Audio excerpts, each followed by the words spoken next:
بسم اللہ الرحمن الرحیم۔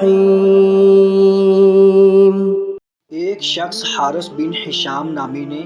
ان حضرت صلی اللہ علیہ وآلہ وسلم سے سوال کیا تھا کہ حضور آپ پر وحی کیسے نازل ہوتی ہے؟ تو آپ صلی اللہ علیہ وآلہ وسلم نے فرمایا کہ وحی نازل ہوتے وقت کبھی مجھ کو گھنٹی کی سی آواز محسوس ہوتی ہے اور وحی کی یہ کیفیت مجھ پر بہت شاق گزرتی ہے۔ جب یہ کیفیت ختم ہوتی ہے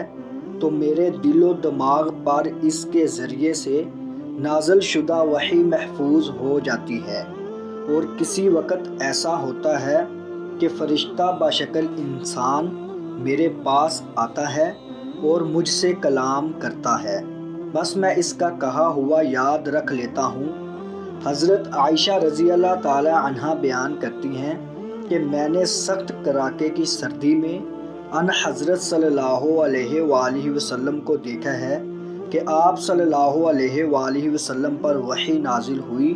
اور جب یہ اس کا سلسلہ موقوف ہوا تو آپ صلی اللہ علیہ وآلہ وسلم کی پیشانی پسینے سے شرابور تھی۔